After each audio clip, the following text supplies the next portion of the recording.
Today's Wednesday, May 5th, 2021. Coming up on Roland Martin Unfiltered. The fired Atlanta officer responsible for the death of Rayshard Brooks now has his job back. We will explain why. We'll also have updates on police abuse cases in Louisiana, Colorado, and New Jersey. In Illinois, Congressman Bobby Rush is calling for the release of all records from the FBI that show how they monitored the Black Panthers and other civil rights activists.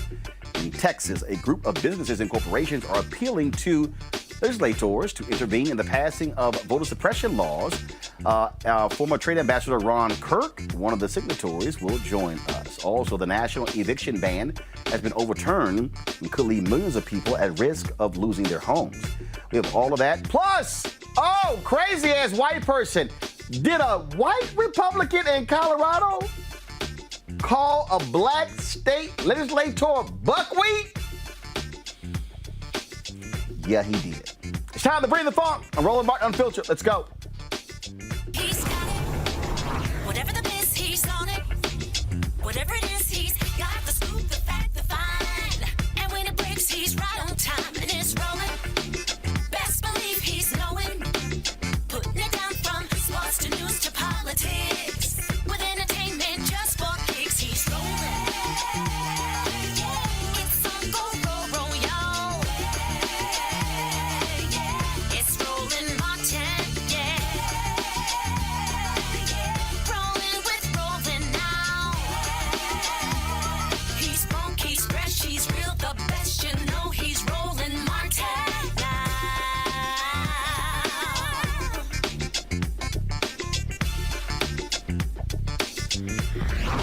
Martin!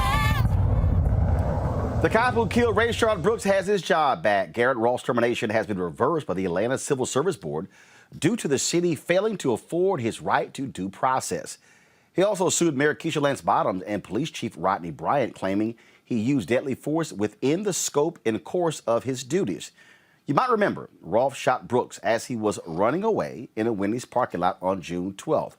If we have the video, please show that. This is, folks, and remember, running away. They were trying to detain him, but he ran away. Why fire? Roll it, please. He is facing 11 charges, including felony murder. The Brooks family attorney, they also addressed the media today following news of the officer's reinstatement. You know, this entire thing with the firing is not about the case, whether it's justified or not. It's about the city. You know, that's what we're trying to make clear. This is not about whether he's guilty or not guilty.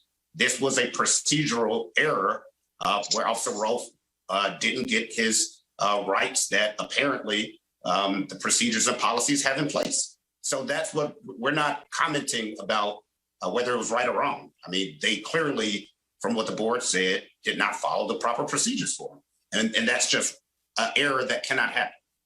Let's go to our panel. A. Scott Bolden, the former chair, National Bar Association Political Action Committee. Monique Presley, legal analyst and crisis manager. And we'll be joined a little bit later by Robert Patillo, executive director, Rainbow Push Coalition Peachtree Street Project. All right, Monique, I'll start with you. You have represented on both sides of this. Your thoughts on the reinstatement?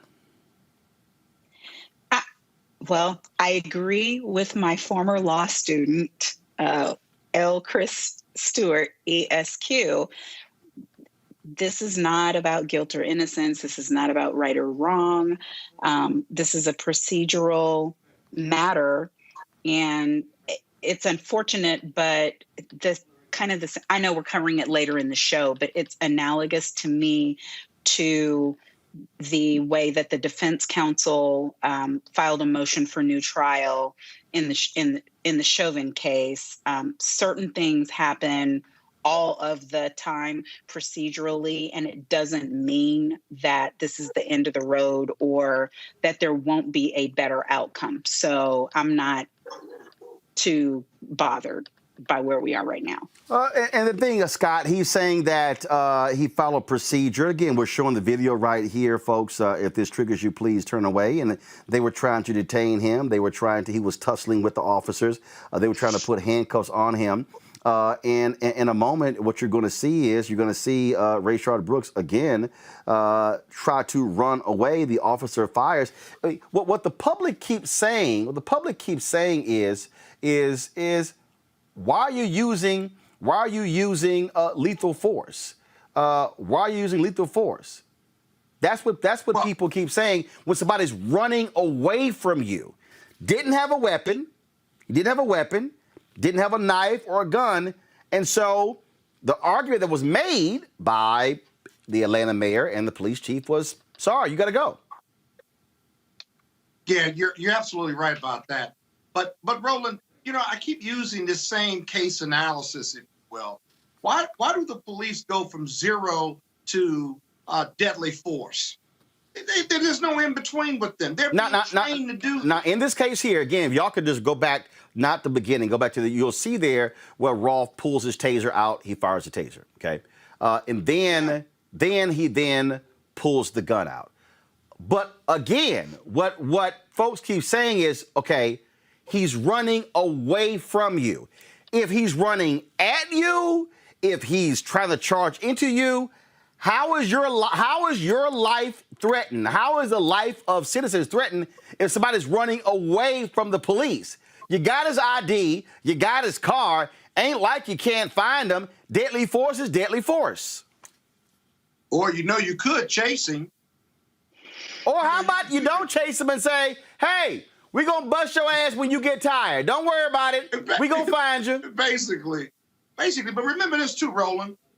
Tennessee v. Garner, you've heard me talk about this case. 1986, I did a published case note on it, but got published in Illinois as well as Howard Law Journal, where it said, the Supreme Court said in 1986, it is unlawful, illegal to use deadly force on a nonviolent fleeing felon. It was based on a case in Memphis. That law holds today. That case has never been overturned. Every municipality and police department ought to be training their officers on that because it's clear.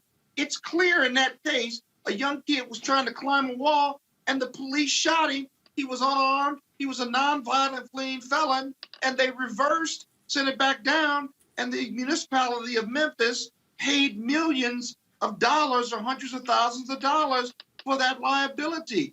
Every case we're seeing today in the last 2 or 3 years is Tennessee v. Garner. It's fundamentally wrong, and yet these police departments and these police officers keep shooting nonviolent fleeing felons, period. It's dumb. It's just dumb acts on the part of the police.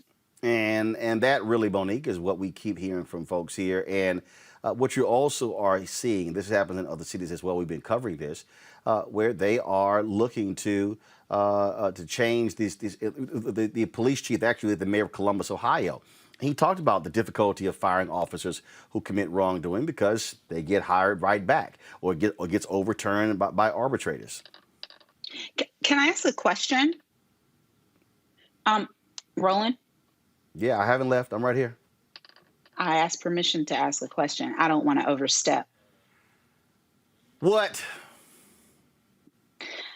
In the video, when he turns around, he's running and then turns around. Was that an active stun gun? I don't know. Play the video. Here we go. Guys, play the video. We'll walk through it. Hey. Here we go. All right. So this is the video being played here. In a moment, you're about to see, this is where one of the officers has his stun gun out. I thought so. They're trying to put the handcuffs on him. Then, let's see here. One officer's trying to jump on his back. Then all of a sudden, they're tussling with him. You're going to see in a second, he grabbed the stun gun from one officer. Then they're chasing away, and then. Did you see what you saw? I just saw? Right. So what you saw there was, I believe that Rayshard had a stun gun in his right hand, and then he pointed it back, aimed it at the officer. Then the officer then dropped his stun gun and then pulled out his firearm and then fired shots into him. Right. So have they determined if that one was active? No, we don't know that. Okay. But the issue, I call balls and strikes. And obviously, that's my former law student, colleague, and friend Chris Stewart's case. And I still do not think that deadly force was necessary, and I think that officers go to that more than they should, as Scott said. But of course, this is not the Tennessee v. Garner case. This is not where it's their first thing. We saw an escalation. They tussled first. They tried to restrain him. They tried to use handcuffs. They tried to use physical strength. They went to stun gun after that. He stole the stun gun, ran with the stun gun, and instead of just running away with the stun gun, he turned and aimed the stun gun at the officer. That's a problem. If it was active or not, if it was like the Pamela Turner case in Baytown, which we all are getting ready to march for, where there was no way that the stun gun could have been used again, that's one thing. But I am just saying that what we see plainly on this video is not our best case scenario of what we would like to see when we're trying to. Right. Now, the former DA, Paul Howard, Scott, who was the DA then at Fulton County, he said that Brooks. Scott is steady talking. What is happening? I'm steady getting ignored. No. First of all, we lost your signal. Oh, no, I'm back. Yeah, now you're back. I've been back. Now you're back, which is why I'm tossing to you. So what happens in television is when we lose your signal, we wait for you to come back. And then when you come back, we want to make sure that you're there. And so what I then do as a way of acknowledging you, I set up the statement by saying, Scott, Paul Howard said this, and then I'm going to go to you. Here. So if the two if the two of y'all could just sit there and be the guest and allow me to host. But y'all always want to act up on Wednesday. Don't nobody else do this. No, I am. Because not tonight. Nope. Not tonight. But that's still that incident in Atlanta. Again, let me finish the statement and then you can talk. Allow me to finish the statement, then you can talk. Then DA Paul Howard said, quote, there was no immediate threat to the officers. Exactly. And the police in Tennessee v. Garner struggled with that suspect and were chasing that suspect. It doesn't matter whether they struggled or not. The bottom line is you cannot use deadly force if he's trying to get away from you, if he's a nonviolent fleeing felon. If he was shooting somebody or was a threat to the officers, then, okay, maybe you use deadly force. It may not be the perfect case factually overall. I agree with Monique there. But the reality is deadly force is used way too much by these police departments to compel performance, to compel compliance. We got to get away from that. That needs to go, be our exhibit one in reforming how we train police and who we pick to give guns and badges to. Using deadly force should be the last resort, not the first resort. That's why you got so many black people being killed by police officers on the color of law with a gun, with a badge, and under the American flag on their uniform, shooting and killing black people simply because they're not complying with a police order. Dumb. But Scott, did you hear, you're saying you agree with me, but I'm asking if you see the video where he turns around and aims the stun gun. And I'm asking the question that I think is necessary for an answer.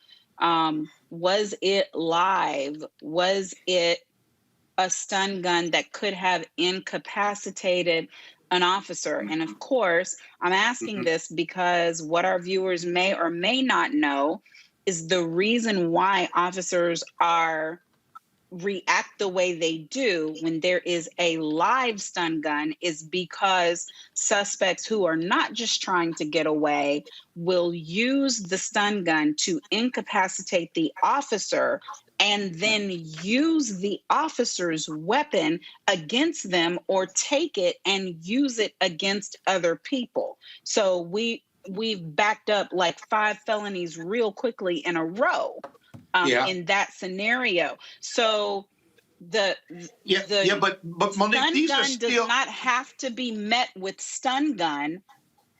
That's not use of force protocol. No, so I get it. And in those steel frames, because the police officer's making decisions every couple of seconds under that scenario, right? So you're absolutely right. If the defendant has a stun gun, all of those scenarios come to mind he can use deadly force. But at the same, in the subsequent frames, if he's got the stun gun and he's not a threat to the police officers and he's running, I don't think it's appropriate or proper or lawful for the police officer to pull out his gun while he's running away. He gets 5 feet. So let's do this here. 3 feet away to fire. I just don't think that's appropriate. That's not deadly force on deadly force. So the thing here is, I'm going to put, so you had stepped, we had lost your signal, Scott. And so what we're going to do is, I'm going to try to pull it up again. So there was body camera footage that was released, and what it did was it actually showed that particular point. That particular point when he was running away, and then he had grabbed the stun gun. So let's pick it up right here. So you see right here, Scott. So you see the tussle. Then all of a sudden, then you're gonna see in a moment. So you see one of the officers grab the stun gun. He's trying to shoot him in the leg. Rayshard then grabs the stun gun, and now he's tussling with the officer over the stun gun. Then in a moment, you're gonna see him stand up. He's gonna have the stun gun in his left hand. He's gonna switch it to his right hand in just a moment. Right. So you see, get the stun gun left hand. He pushes them off. He's now pushes off. He fires. The officer fires the stun gun. He's now running away. So that was that was the dash cam footage. So come back to me. What I'm gonna try to find is the other angle. So that was just simply one angle. The other angle you actually saw the angle of the shooting taking place. Give me a second. I'm trying to fast forward it here, because you're going to see the angle where it was fired. Right. That would be helpful. Monique, was he shot running away with the stun gun facing the officer? If you follow my question, or right? No. No. By the time the shots were fired, I think he had swiveled. But that's the concern. This is one of those very, and because even when we look at what we just saw, right, we see, yes, ultimately he starts running away, but it looks like he kicked 2 officers' asses before he ran away, because they were trying to handcuff him, and then and that did not work. Big boy. And then they try to stun him, and he snatches the stun. And of course, we can go back to whether the stop was justified or not, because I know listeners get so upset with me when I try to call these straight, which I feel like is my obligation to do. Y'all, what I am saying is not that the initial stop was justified, because likely it wasn't. And I am in favor of these traffic stops, period. When we talk about whether it's defund police, whether it's reallocate police, whatever wording you want to use, I would like for our traffic stops to become much safer, because they are handled by people who cannot make life and death decisions, because they're not carrying the weapons to be able to do that. So that even the most hardened criminal knows that if he gets pulled over because his tag is expired, what he's going to get is a ticket because his tag is expired. Okay, here we go. So Scott, watch this. Find criminals anyway. So Scott, watch this here. Scott, watch this. You're going to see all of a sudden Rayshard and the officer come in from the left side. Here we go. Officer firing the stun gun. Rayshard turns back, points the stun gun, and then that's when the officer pulls his gun out and then shoots Rayshard. The second officer. The lead officer. He was, bring it back here. You will see it again right here. You're going to see it right here. Here you go. Rayshard, officer is pointing his stun gun. Rayshard turns, points the stun gun back at the cop. Cop then pulls his gun out. That's when he fires shots at him. Yeah. Okay. Now, at that angle, he's not. Okay. I withdraw. That looks terrible. I withdraw my Tennessee v. Garner piece. Because he's got the stun gun. Right. That's not this. He's got the stun gun. He's got a weapon. He's not nonviolent right now. He'd be better off getting rid of that stun gun. But he fired on the officer. It looks like he hit the officer, and the officer fired. That's what it looked like. I need to see. Is there nothing? Yeah. No, Is the actual we don't shooting have. We do. I don't believe they have released the body. I don't know if the body cam footage of Rolfe was released. Again, this is the video here. I don't believe the body cam footage of Rolfe has been released because the other body cam footage we saw was Because he falls up against the red car. Watch this. Well, actually, the problem there is you see him going, but he actually does it because they froze this video here. They freeze it versus allowing it to continue. We'll find the other video and then where you actually saw it because at that point he pulls his gun. Yeah, because in this video it looks like he got hit by the stun Right, gun. but actually the other video he pulls his gun out and then that's when he fires because in that one you see he's still running. What happens is officer pulls his gun out, fires at Rayshard. Rayshard goes down immediately.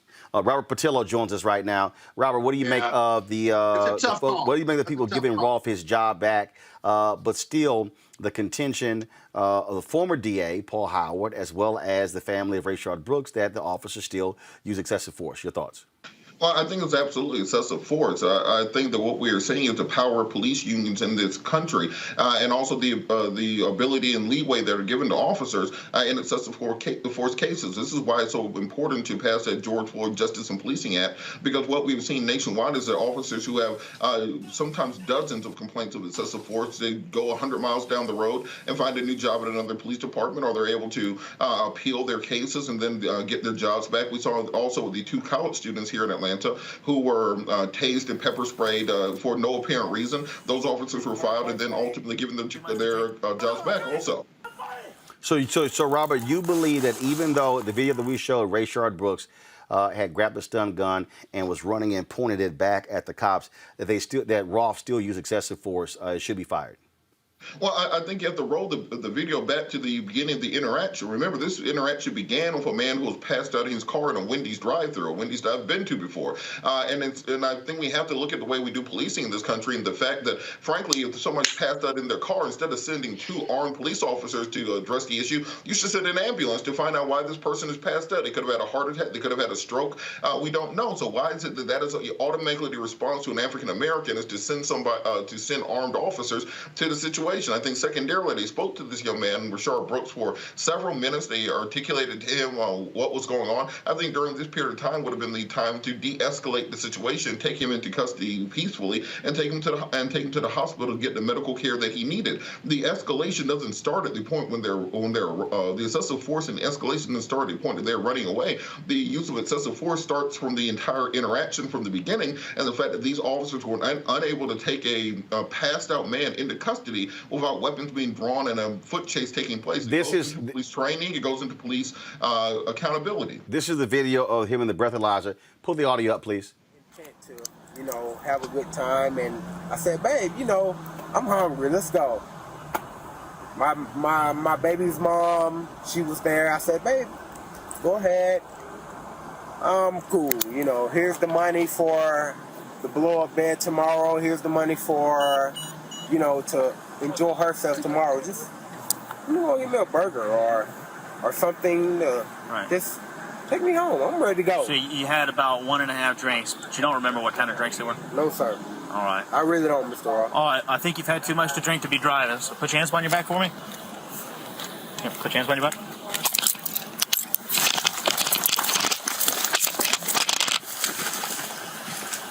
All right. Hey, stop fighting. Stop fighting. Stop fighting. You're gonna get tased. You're gonna get tased. So that's where, again, that was the body camera footage of Rolfe. So I'm not quite sure what happened there, where I don't know if his camera fell off or whatever there. So, so I have all 3 of you on. Okay, so let's talk about again policing.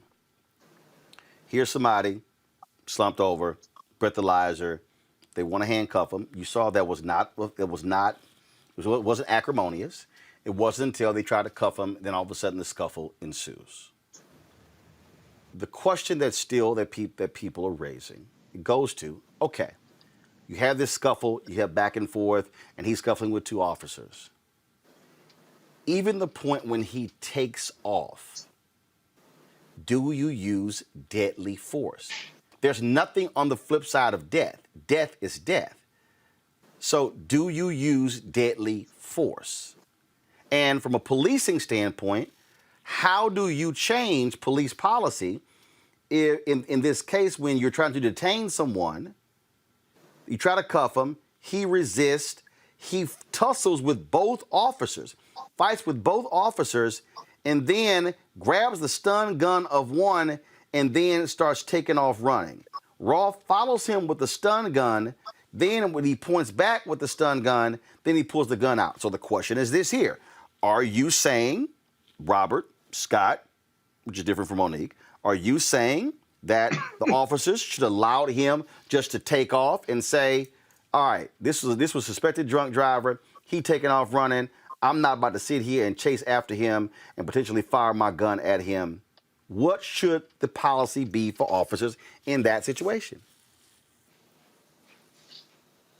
Well, if you're starting with me, I would say from the beginning of the interaction, when you're speaking to him in the police, in his vehicle, at that point in time, you could have handcuffed him then, and then had the entire conversation with him already handcuffed. Robert, hold on. Hold on 1 second. They were doing a field sobriety. Okay, 1 second. Hold up. I gotta go back. Robert, this is the actual video. You see right here. Go to my. This is the officer going into his car. He's getting the breathalyzer kit. Okay? You see it right here. This is Rolfe's camera. Okay? Now, pull the audio up, please.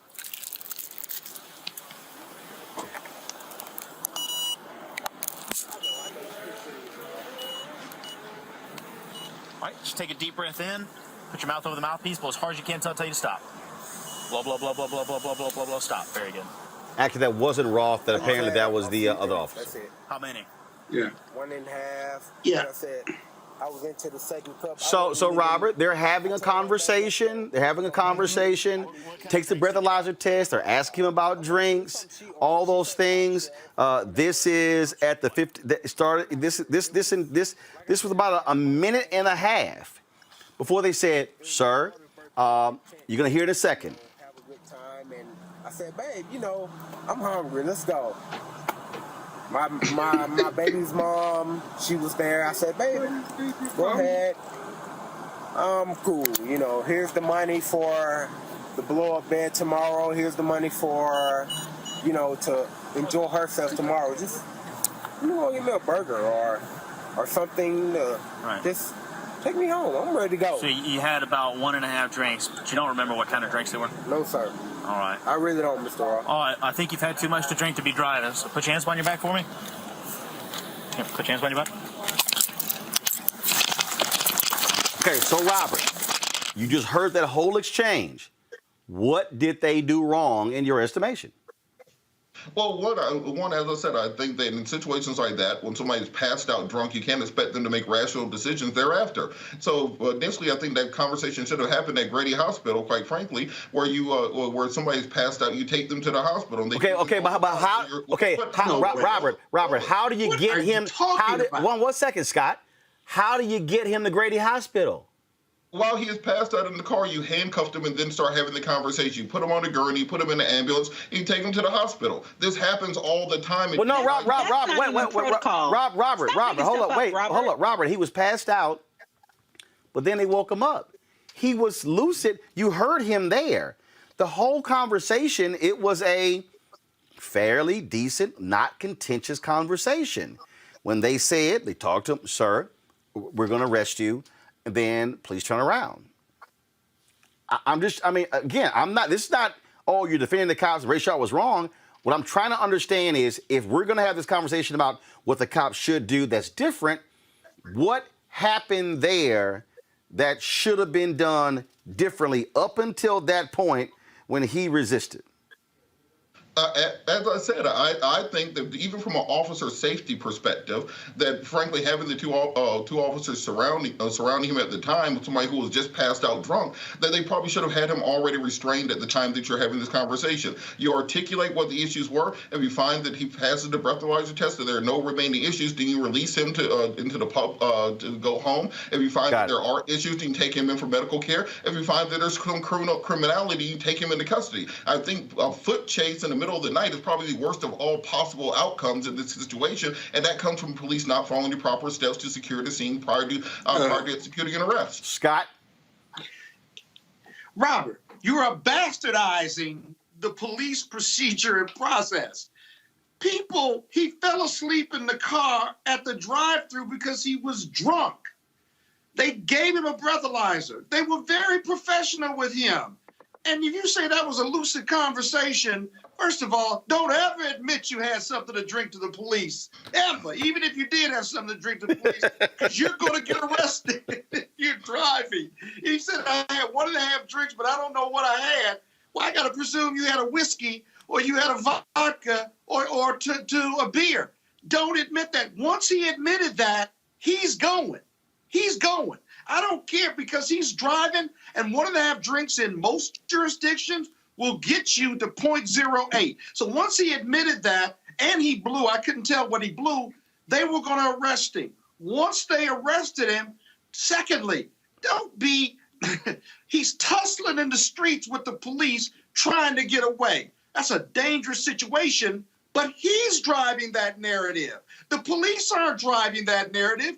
He is. They're reacting. Got it. He gets the gun, right? And then he starts to run. Then he points it at them, right? He points the stun gun, the stun gun. Felon with a stun gun, he could be dangerous to himself. He could be dangerous to the police officers. If you let him go, he's still got a stun gun illegally stolen from the police, and they draw fire, and then they shoot. I can't tell you whether it's a close call on a discretionary judgment piece on do I shoot or do I use my stun gun, but I know one thing. I know I've got a fleeing felon, I know he's got a gun, and I know he's dangerous now because he's got that stun gun and it's stolen from the police department. Monique. That's a lot for the police to process. Monique. A lot. Monique. Yes, I'm here. And I No, I'm saying, time you talk. Go. I was starting. Jesus. Y'all, yes. I was here. I'm present and accounted for. Man, come on, go. Bobby, come on. Bobby Rush is waiting. Let's go. I agree with Scott, and I am concerned. Robert, the whole way that we maintain some authority as experts on good shoot, bad shoot, no shoot, right? On what excessive force is and isn't, what police misconduct is and isn't, is if when it's a close call, when it is what is unfortunate but a justified shoot, or when it's a case like this where from the reasonable officer's perspective, it could have gone either way. I think we have to concede that. Yes, I have said that the start of this interaction could have gone differently, but we have to keep in mind the officers didn't wander there on their own. They were called because there was a man behind the wheel of a vehicle who was sleeping, not in a parked space, but in the drive-through lane. And so what I see from officers is in alerting him and waking him up, he puffs on his own. He's answering questions on his own. I'm not going to say if he hadn't resisted arrest, he'd still be alive. I don't know that. Got it. And I don't know that that was the single thing, but it is closer to that in this situation than in others, because it's very obvious that the only time they had a scuffle was when Mr. Brooks refused to, with no warning really, refused to be handcuffed. And that even then, when he had kind of bodied one of them where he was lifted off the ground and fell and pushed the other one to the side, even then, they went for stun gun, not gun. Got it. Yeah. And Good point. I know plenty of officers who would not, that it would have been a gun the first time. And we've seen those cases. But in this case, they're running behind him, trying to stun him, even though he's already snatched one of the stun guns. And you know that that's dangerous. To let a person loose in the community with a department-issued weapon that can harm themselves or others, that's textbok. Got to go to the next story. I got to go to the next. Hey, Roland, but real quick. No, Scott, no. I got to go to the next story. I've been on this for 50 minutes, and Congressman Bobby Rush has been waiting for 10 minutes. I got to go to the next story, and that is this here. Congressman Bobby Rush of Illinois, former Black Panther, he wants a law passed will require the FBI to release all information with regards to their monitoring of the Black Panthers and other civil rights activists. In addition to requiring the release of files from COINTELPRO, the new bill will also remove the name of J. Edgar Hoover from the FBI headquarters. Congressman Rush joins us right now. Congressman Rush, glad to have you here. There's been renewed focus on this because of the movie Judas and the Black Messiah, of course, which tells the story of Fred Hampton and William O'Neill, who was the informant who set Fred Hampton up and got him murdered. Why in the world we're at this point now? Why aren't all those documents released? We've had documentaries, we've had books, we have different things on COINTELPRO. What has been the holdup of releasing and making sure it's unredacted files released, showing everything about how the federal government targeted Black people, Black activists? Well, Roland, first of all, I appreciate your friendship over the years, and I welcome this opportunity to be on your show once again. And answering your question, frankly, timing is everything, and I think that there's a conversion of interest and events that really says that this is the proper time to ensure that the files that have been kept in secret by the Department of Justice on the COINTELPRO program and the lives that it costs and the hurt and pain that it caused over the years that be exposed. So this is indeed, and it wasn't done before, but as you know, I'm the sponsor of a bill to make lynching federal law, and we've been trying to get that bill passed or get a federal law against lynching for 102 years.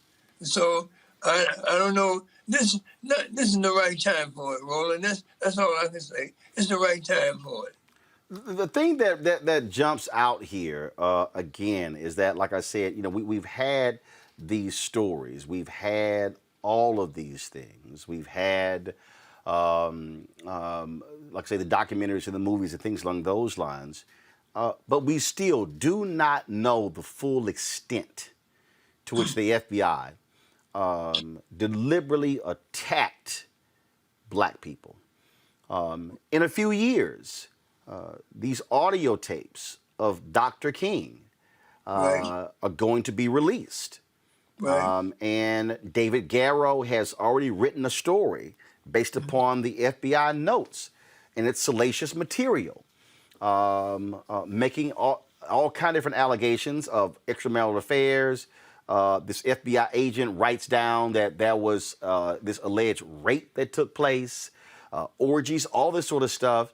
And it shows the extent to which J. Edgar Hoover, and let's remember, those wiretaps were authorized first by Attorney General Bobby Kennedy, and how the FBI targeted not just King, but targeted Fred Hampton. And then, of course, now this notion, the FBI gave the directive to kill Fred Hampton. Why would folks fight it? Why would they fight it? Do you believe your Republican colleagues will go along with the release of this information? Well, that may play a part in it. I'm not really certain, but that might be something that becomes a reality.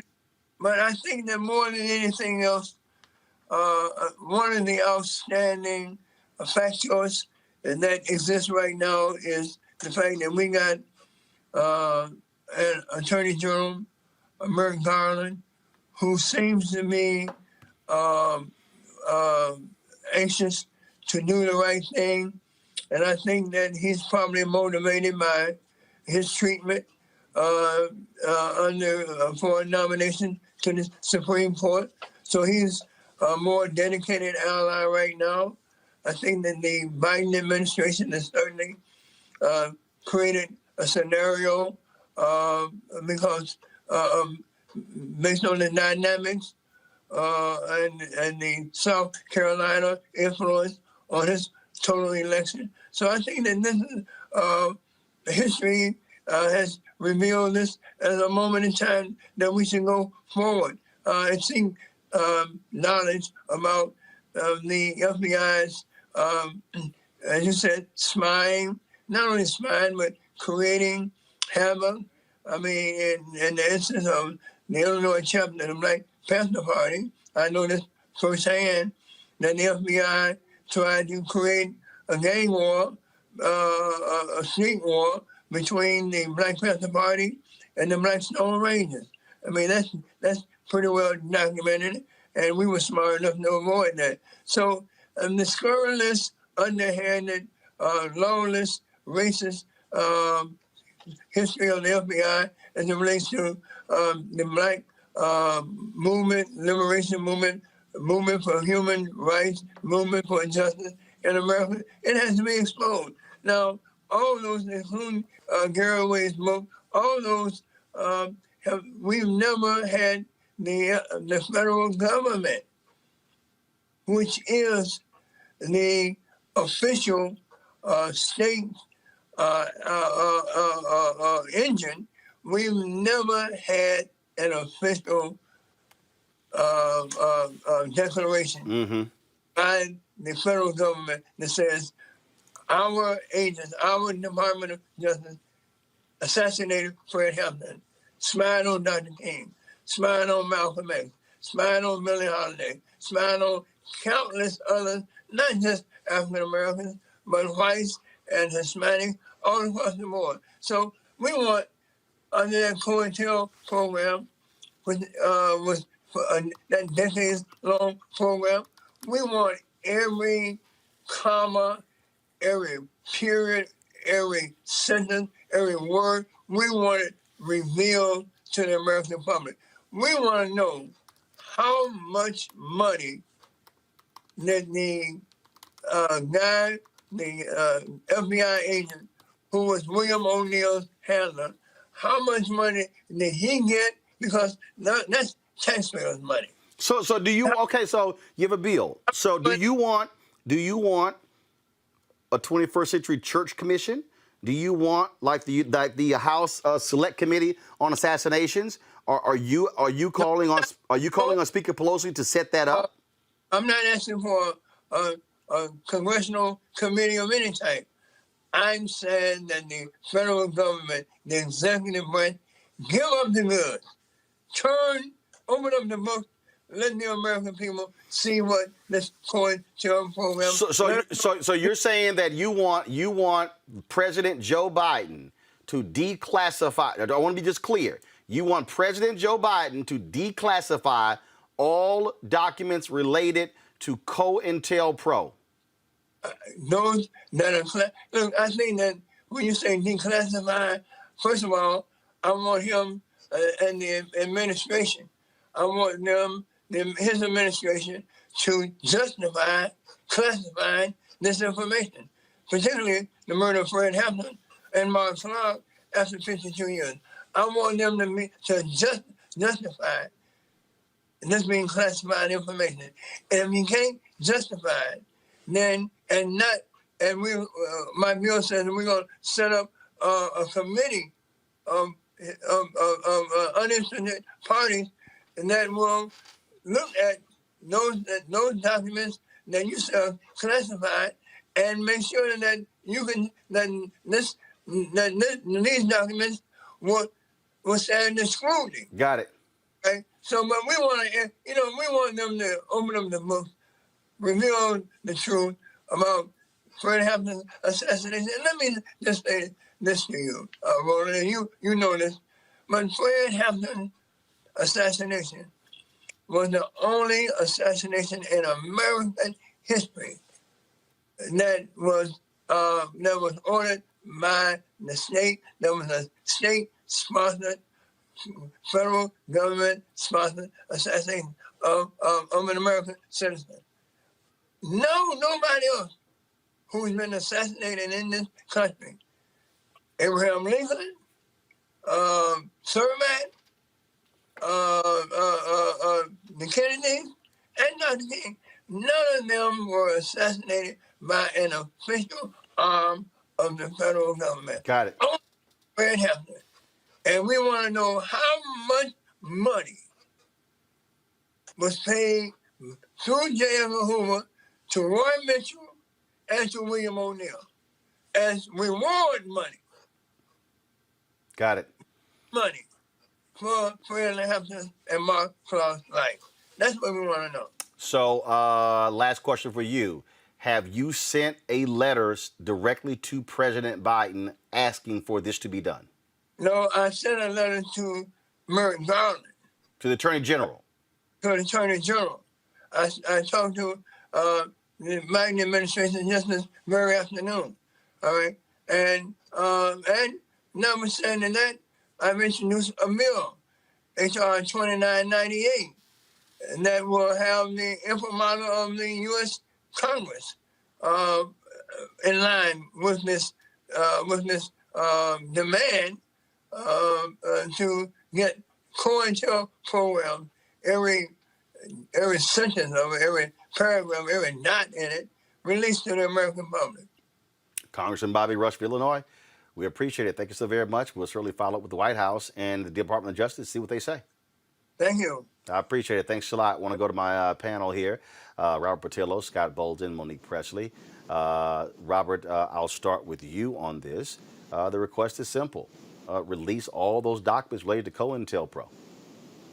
Well, it's interesting because you would have thought that this would have happened already. You thought this would have happened during either the Obama or the Clinton administration before that. This is one of the most shameful parts of American history that we still deny until this day. If you talk to many black people, even, especially some of your white counterparts, and talk to them about COINTELPRO, many of them have no idea that this is part of American history. The letters from J. Edgar Hoover to Martin Luther King, the spying of the Black Panthers, the number of African Americans who are still political prisoners until this day are living in exile overseas as a result of the programs of the federal government, not to mention the numbers who died in prison cells because of their activities in seeking the liberation of African Americans in this country. When we talk about the people who fought and died for us to have the rights that we have today, it wasn't just singing, it wasn't just marching, it wasn't just Selma and Montgomery and some hoses and some lunch counters. There are people who sacrifice absolutely everything that our American government is covering up until this day. It's crucial for this information and more information to come out. We need all the files to be thrown open.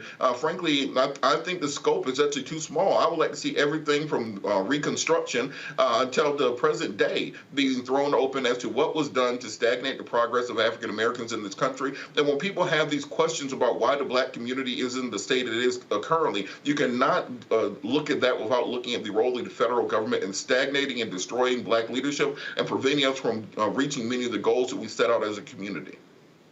Monique? Right. So I think what would be important, because there may be entire generations of people at this point who have no idea what COINTELPRO is or means or why it's important or why Congressman Rush is fighting for release. But COINTELPRO, guys, is a shortened version of counterintelligence program, and it was one that for a discrete period of time, many decades before I was born, but through a year after I was born, was utilized for our government to spy on its own citizens, and specifically on the organizations under which we were organizing in order to advance civil rights.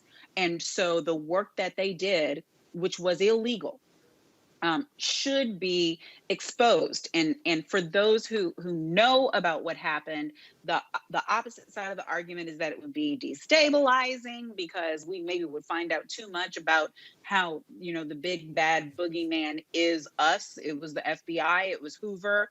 But I know these are things that kids don't even know anything about and therefore maybe can't get behind. So you're a wiki search away or a Google search away from understanding why these counterintelligence programs that our government says were past are actually present and will be future if we don't require this level of transparency. So I am in favor of the transparency without a showing of reasons why we can't know these things that were supposedly, I'm 50 now. So this happened a half a century ago, basically from 1956 to maybe 1971. But we do need that information. And for any of you who are just hearing about these things for the first time or don't know that when you hear COINTELPRO, that's what it's labeled under. This is what we're talking about. And it's important because it affects the way that Until Freedom is maybe surveilled. It affects the way BLM is surveilled. It affects the way we move now, whether it's Black Voters Matter, NAACP, LDF, all of our organizations, we stay safe out in the open light and knowing that our own government does not have permission through the Constitution to spy on us through the Federal Bureau of Investigations. And so this does matter. Scott? He agreed with me. The reality is, Scott, you gotta work on your Wi-Fi, man. You've been going in and out all damn day. You need to work on your system. No, I got my system. Hold up, Monique and Robert haven't gone down. They did. They just came back before me. No, they didn't. Let me just say this. That's that janky computer you have. Must be a PC. Go. Okay, anyway, let me just say real quick. Don't forget about Nixon's hit list. And for the young people out here, don't forget about the Trump administration, because let me tell you, all four of us would be on Nixon's hit list and probably on Trump's surveillance, given our efforts to save the country. These were freedom fighters in the 40s, 50s, 60s, and 70s. They were speaking out. And be honest with you, they were under physical and violent attacks on a daily basis. So they took up arms too, including the Black Panther Party, not because they were a violent vigilante group, but to protect themselves and protect the Black community. And so it's really, really important. But the annals of history will show. And if you notice what Judge Amy Berman did today, why this is so very important, is because she just released or ordered to be released Bob Barrs, rather, the former AG, his documents and his write-ups and memos on why he decided not to prosecute the president that they had buried at the AG's office, but because of Judge Amy Berman, who I've appeared before several times, she's released that or ordered its release, and then the lies and found in an order, a written order by a federal judge, that he had purposefully misled DOJ officials and the public about his non-prosecution of Trump, that it was a political memo that originated within the AG's office, and that he purposefully misled us in regard to the decision to not prosecute Donald Trump. That's a huge case. I don't know if we're talking about it, but this is what this bill gets to and what the congressman is talking about. Hey, 21st century version. Hey, I'm all for it. I'm all for it. Speaking of all for it, folks, you have corporations who are using their power to put pressure on Republicans when it comes to voter suppression. In Texas, you have HP, Levi Strauss, American Airlines, and Microsoft that'll sign a letter written by Fair Elections Texas urging Republicans to uphold equality when it comes to voting. This is what they wrote. Quote, "We believe the growth of free enterprise is directly related to the freedom of its citizens. Freedom is preserved in our democracy when we hold free and fair elections that protect the fundamental rights of all Texans. We believe that Texas elections should be convenient, transparent, and secure. We believe the right to vote is sacred. When more people participate in our democratic process, we will all prosper. We stand together as a nonpartisan coalition, calling on all elected leaders in Texas to support reforms that make democracy more accessible and oppose any changes that would restrict eligible voters' access to the ballot." Now, what has happened in Texas is that for the letter from Fair Elections Texas arrives on the heels of voter bills passed by the Texas Senate that would slash extended polling hours, prohibit drive-through voting, and make it more difficult for people with disabilities to vote by mail. Joining us right now is the former mayor of Dallas and also the former U.S. Trade Representative and somebody with an okay golf game, Ron Kirk. Always good to see you. You know, you just got to go there, but good to hear from you, my brother. Indeed. Always glad to see you. Good to talk with you. Look, let's just cut to the chase. Republicans are trash all across the country. They're pissed off that Donald Trump lost. They have chosen to go with the lie. They have chosen to support it in every single way possible. You've got Senator Ted Cruz, who spoke truthful once about Donald Trump once, yet he posted a photo today of him having dinner with Donald Trump. They want to use their power controlling state legislatures to literally shrink the opportunity of folks to vote because they want to rig future elections. Roland, you know, you and I both are Texas boys, and as we say down here, that ain't a question, that's an answer. I mean, I don't know how I could put it any more plainly than that.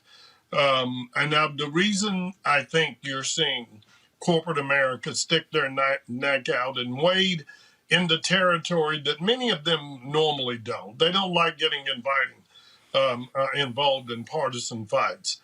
But we have seen corporate America for the rights of their employees, as they've done years ago. Corporate America was way ahead of the government in offering health care to the partners of those who weren't married. They were way ahead of the government, protecting the rights of the LGBTQ community and the trans community. And just as they spoke out against those horrific events that we saw in Washington on January the 6th. Now, we'll say we did challenge them, and thank God for the leadership of Ken Chenault and Ken Frazier at the national level, that this was not an issue they could sit on the sidelines. And Roland, I was so looking forward to being with you because I knew you would break it down for what it is.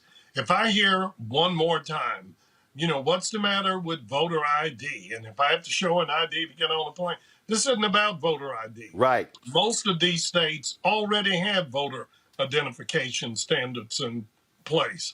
This isn't about ballot integrity.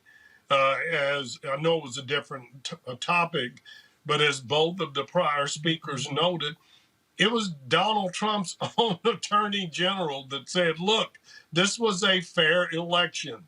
There was no fraud. Hold up. 50 states certified it. Republican secretaries of state, they have said even they were wrong. You have the Secretary of State in Georgia who supported Trump. Okay. But look what Georgia did. They turned around and tried to strip him, or effectively have stripped him of most of his discretionary authority in that legislation in Georgia. And Roland, if we were just, I know you and I can argue about who's more proud of Texas A&M or Texas, but I got to tell you, our leadership in Austin has taken this foolishness to an entirely different level, which is why I have been so forcefully engaged. They are doing everything they can to empower these so-called election observers who now could be any of those people that we saw storming the Capitol and involved in an effort to try to literally overthrow our very democracy. Well, in Texas, they're going to give them more power than they're going to give election judges. And they are criminalizing potentially the behavior of election judges who, sadly, you and I know, most election judges are retired 60, 70-year-old women. Hey, here's the deal. My mama and daddy, they are two of the most in-demand election judges, poll workers in Dallas County. Because nobody else wants to sit there all week long. And then guess what? They've trained my sister and my sister's daughters. 3 generations of my family work in these polling locations. But what they're doing is, and this is what people don't understand. This year, in 2020, Democrats were 5 seats away from taking control of the Texas House. Republicans in Texas were so pissed off at Democrats whooped their asses in Dallas County and Harris County, they got rid of straight ticket voting. I need everybody to understand the game. They got rid of straight ticket voting. Republicans used to kill Democrats at. Well, Democrats got smart, flipped that switch, and all of a sudden, Dallas County, where you live, used to be Republicans ran everything. Flipped it, all of a sudden, Democrats sweep. Harris County, Houston, sweep. They've been losing in the suburbs. And so they're now freaking out because what they're looking at is they're like, oh my goodness, all that recruiting of companies from out of other states, they bring the employees with them and their political ideology. So now they're scared. They're mad at Chris Harris in Harris County, who created the drive-through voting. I don't understand. No, there's no Republican that can explain to me what is wrong with sitting in your car, pulling up, showing your ID, handing the ballot, filling it out, handing it back, and saying, no, you got to physically walk into the building. Roland, I'm just a little bit, I guess, which I hate saying it because I know you'll use it, but I'm old enough to be your big brother, and I'm 66 years old.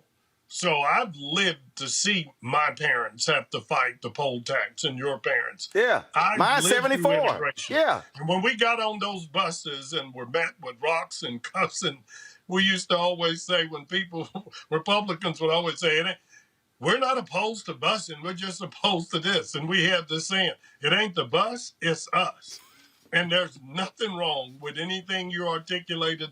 It's the fact that we got creative, which we should have done during the most frightening, dangerous health pandemic in 100 years in our country. Chris Harris should be lauded as being a hero. That's right. For coming up for more ways for people who were registered, legally entitled to vote, to do so. But what I want your listeners to understand, particularly if you live, you can't sit this one out. You have got to get involved. The Republicans are trying to couch this, as Roland said, as ballot security and integrity. And they will ask, how much fraud's enough? This wasn't about fraud. I mean, think about this. More people have been killed by gun violence and mass shootings in probably the last 3 months that they found had illegally voted in the entire 2020 presidential election. But yet every time you bring up doing something to control guns and make our country safer, the first thing they do is go, oh, this is a Second Amendment right. Now's not the time to do it. Well, there is no right more critical to the functioning of our democracy than the right to vote. And you know what's worse, what really offends me, Roland, you mentioned it, and God bless your parents. We've only had the right to vote for the last 50 years. That's right. That's right. I mean, it's really only been since the passage of the Voting Rights Act, You're right. 1965, that we've had the right to vote. And yet now they want to implement some of the same tactics that they put in place then so that they could make sure that they could ensure the integrity of the elections. It didn't work then. It shouldn't work now. Those of you who have benefited from the labor of my parents and Roland's parents and Dr. King, you know how hard they fought for us to get the right to vote. Shame on you if you aren't willing to fight equally hard to preserve it. Now, I'm going to go ahead and say this here because I said this. It was a CBC panel, and they had all the civil rights people, Sherlyn Ifill, Vanita Gupta's now in DOJ. They were all up there. And I said to them, I said, yo, black folks, we on this. I said, I need y'all to challenge these white folks because they're targeting young white voters. They're targeting these college campuses. They're moving early voting locations off of these campuses. This whole ballot drop box deal, I mean, to sit here and now say, not only we gonna move the ballot drop box on the inside, which means you can not only use it when it's during voting hours. They even changed it where if my parents voted absentee and they said, son, take mine with you to drop it off, the law says I literally cannot physically carry my mama or my daddy's envelope. They have made that illegal. Roland, these bills in Texas are so let me say this. Fortunately, they haven't passed. But some of the elements of what has been proposed, I mean, they're just mean-spirited, and you can't see them for anything but what they are. I mean, this is as Jim Crow as it could be. And I've had more friends say, well, but you don't think, we're being racist. There are arguments on good side. And I told them, saying that to me, someone like me who watched my parents struggle to pay the poll tax is just as offensive as hearing Donald Trump say after Charlottesville that there were a lot of good people on both sides. Not on this issue, not this. And we have to do everything we can to stop it. And I'm so grateful to those handful of business leaders that have stepped up with us.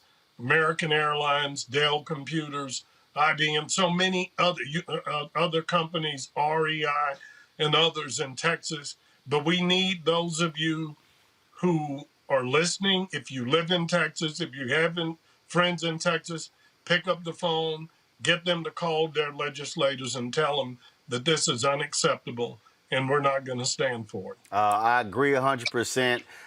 And I'm gonna close on this here. I still fundamentally believe it had to be a true act of mercy and act of God that this woman here married you. Y'all go to my computer.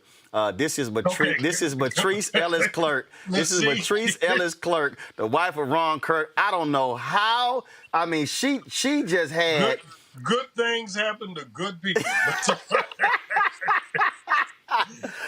My man, always good to see you. Tell her I said hello. Come home, man. Come home. Come on. Quit running. Come on. Get no, the whooping.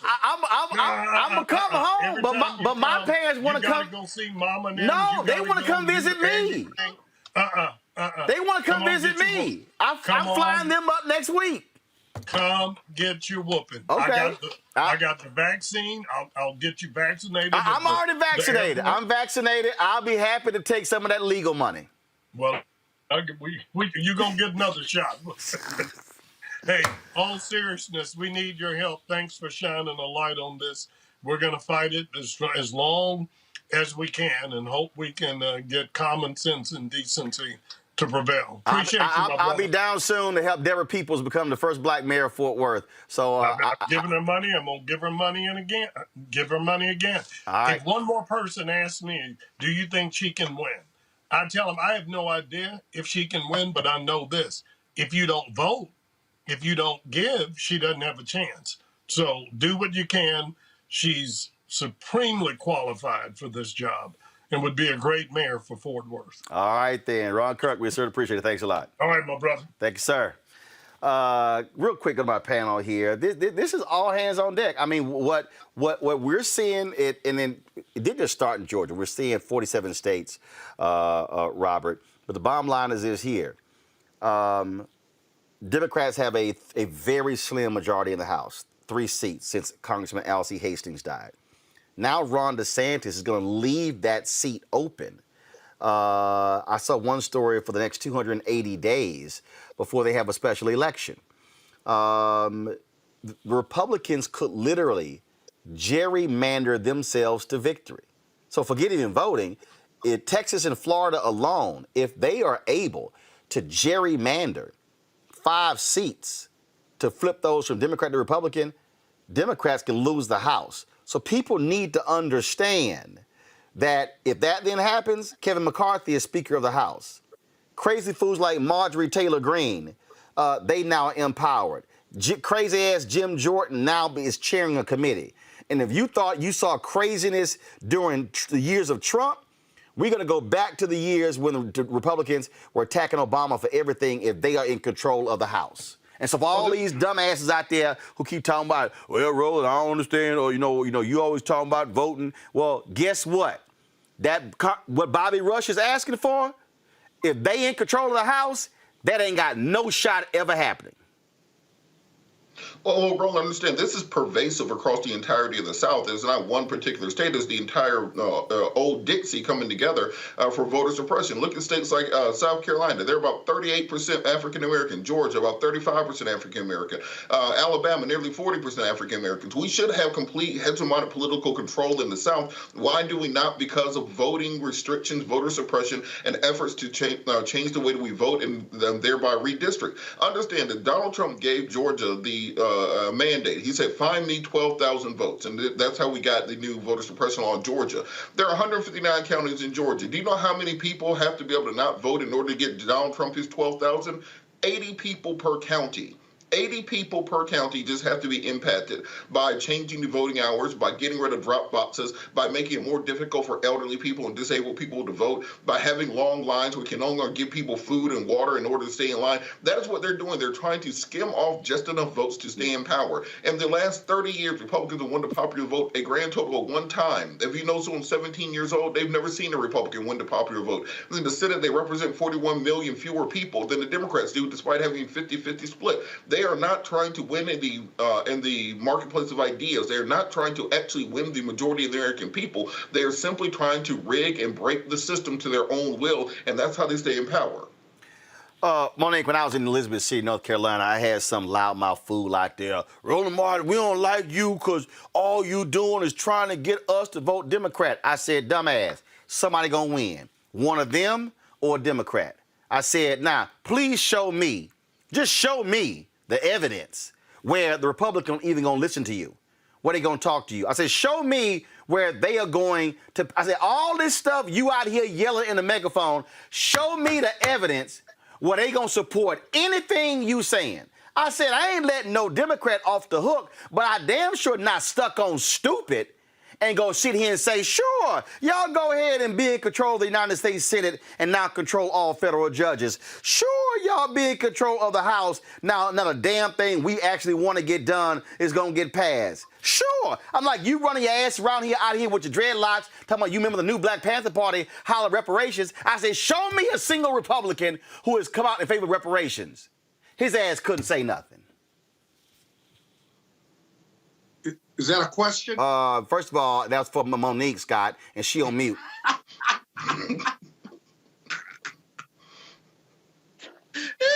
Now you want to talk and your ass on mute.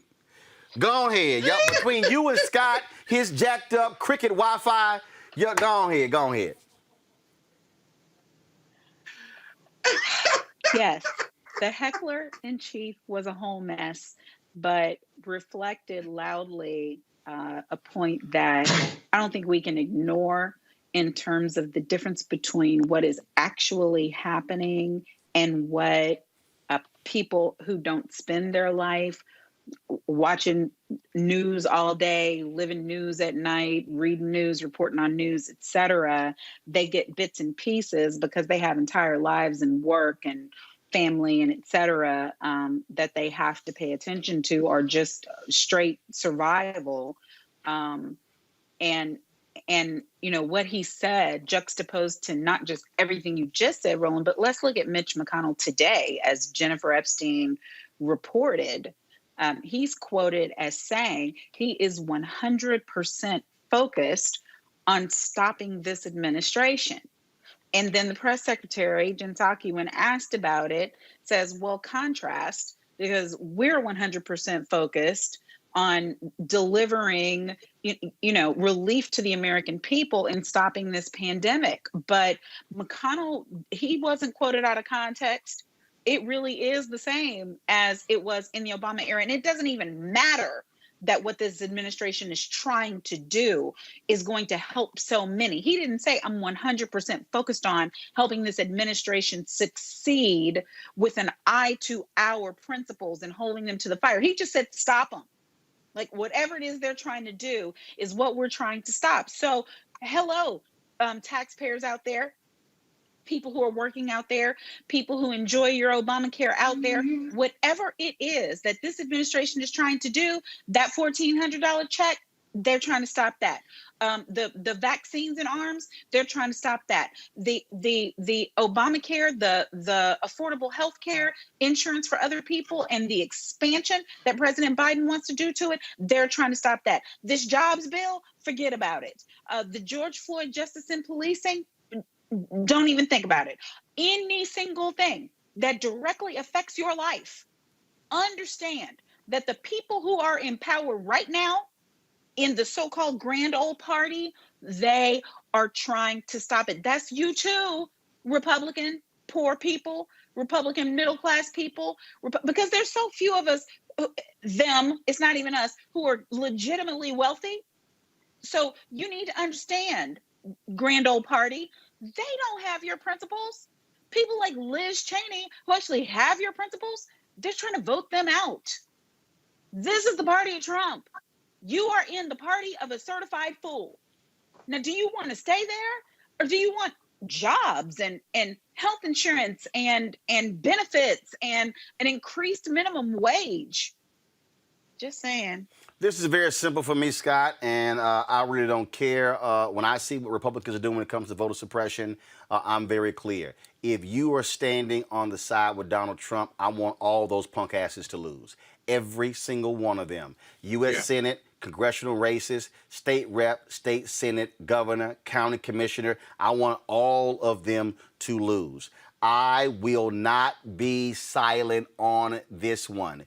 The Republican Party does not give a damn about black people at all. They are servicing a white conservative constituency. They don't care about black evangelicals. They care about white conservative evangelicals. They are the party of white nationalism. They are the party of white supremacy. They are the party of Tucker, keep as many white people in America as possible, Carlson. They are the party of OAN. They are the party of Newsmax. It is about whiteness, and it's a certain type of whiteness. They don't want anybody white who works for me. They don't want none of their votes. They want that grossly uneducated fool in so-called middle America who is all about God, gays, and guns, not realizing that the very party they are supporting is in bed with the Chamber of Commerce and big money.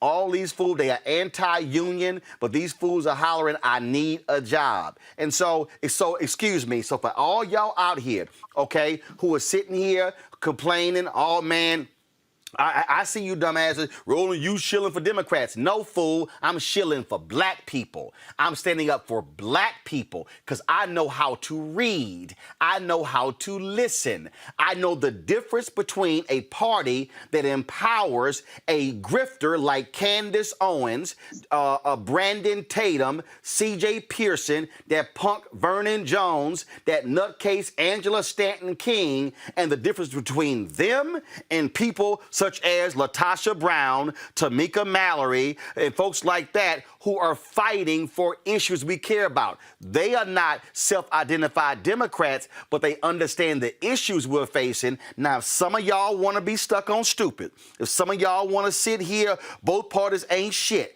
it means you can challenge both parties. And trust me, I am not on the Christmas card list of the Obamas because I was critiquing and criticizing him while he was there. I was doing it the way I should have. Don't try to say I was Tavis and Cornell, because for me it wasn't personal. It's business. But when I know there's a party that don't give a damn about the George Floyd Justice Act, that don't give a damn about H.R. 1, don't give a damn about any of that, then I don't want to hear all y'all whining. Somebody gonna win, one or the other. Your ass better decide which one you want to see in power. Scott, your comment before we go to break. But you keep presuming that this is a political party.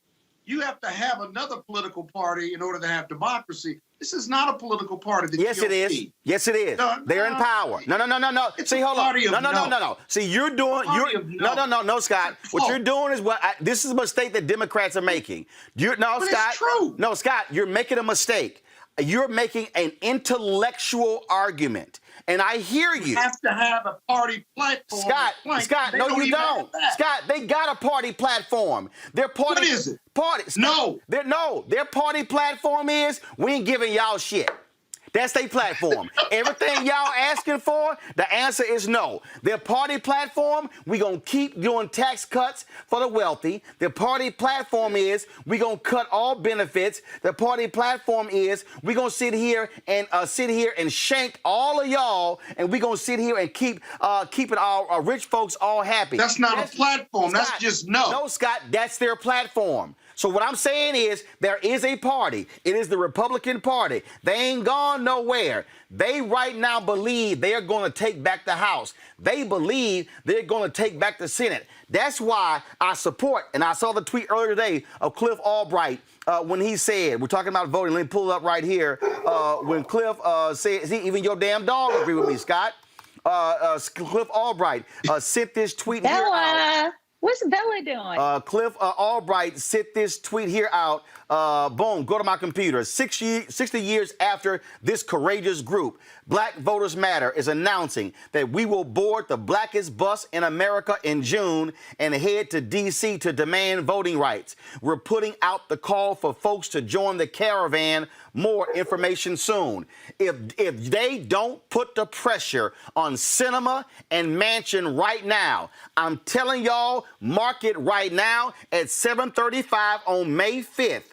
Democrats could very well lose power, the House and the Senate. If you don't pass it now, you may not have a shot in the next 2 years. Scott, go ahead before I go to break. Got to do it. The other thing, the one thing we have not talked about with these voter suppression laws that have been passed, Jim Crow dressed up, is the federal judiciary.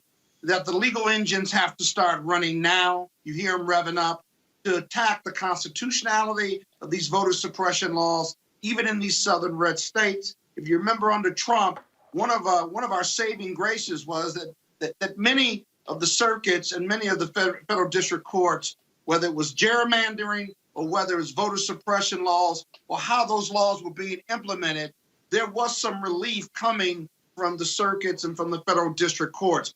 We got to go back to court sooner than later and make those challenges happen because 2022 is right around the corner. Absolutely. So we can protest, we can do all this other stuff, but let's not forget about the courts, the legal defense funds around this country. We got to get into action, partnering with big firms, medium firms, and individual lawyers to bring justice in each of these jurisdictions. All right, folks, got to go to break. We come back. Did crazy as white people, did a state legislator actually call a black colleague buckwheat? Yeah, we'll discuss that on Roland Unfiltered. Are you trying to say that as of January 20th, that President Trump will be president? That depends on what happens on Wednesday. President Trump won this election. Do you think the election was stolen? Absolutely. At this point, we do not know who has prevailed in the election. This fraud was systemic, and I dare say it was effective. This is a contested election. President Trump won by a landslide. Hold them this way. The outcome of our presidential election was seized from the hands of voters. We have to make sure that they look into what has been the theft of this presidential election. Joe Biden lost and President Trump won. Whatever happens to President Trump, he is still the elected president. I would love to see this election overturned.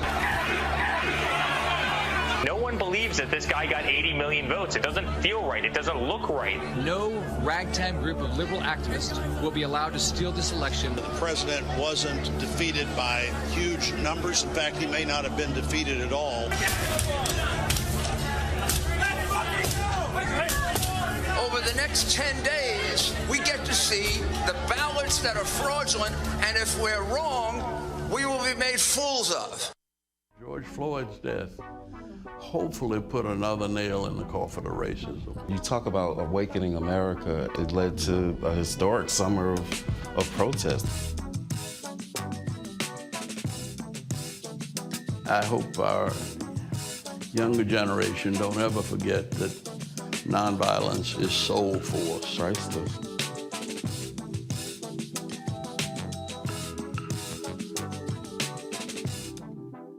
Hey everybody, it's your man Fred Hammond. Hi, my name is Brescia Webb, and you're watching Roland Martin Unfiltered. Well, I like a nice filter usually, but we can be unfiltered. All right, folks, go to our Facebook page. You can actually see that Andrew Young conversation with Cliff Albright. It's a fascinating conversation.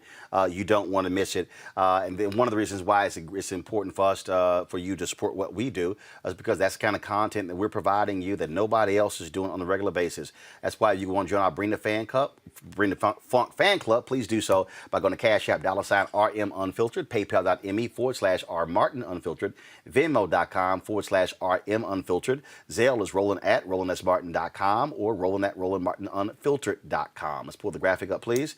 Of course, you can also send us a money order to 1625 K Street Northwest, Suite 400, Washington, D.C., 2006. Again, the Cash App is $RM Unfiltered. Can I get the graphic? Zelle at RolandSMartin.com, PayPal.me/R Martin Unfiltered, and of course Venmo is /RM Unfiltered. We'll show you that a little bit later. All right, folks, check this out. Olympic athletes are banned from wearing Black Lives Matter statements or apparel at the Summer Olympics in Tokyo. The International Olympic Committee confirmed the ruling that Black Lives Matter is banned from the Games. The rule is part of the committee's long-standing regulations on demonstrations. The IOC said it surveyed more than 3,500 athletes over the past year and that 70% said it was, quote, not appropriate to demonstrate or express their views on the field or play or at either the opening or the closing ceremony. Athletes will face punishment if they violate the rule.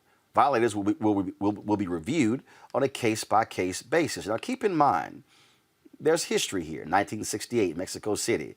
You had John Carlos, Tommy Smith, that famous shot of them with black gloves on, hands raised with a fist, and of course, black socks on, no shoes, as they're protesting racism. They were expelled from the games, caught hell for years after that. White folks in this country were upset, like Brent Musburger, who is still yet to apologize for his shameful, despicable comments regarding John Carlos and Tommy Smith.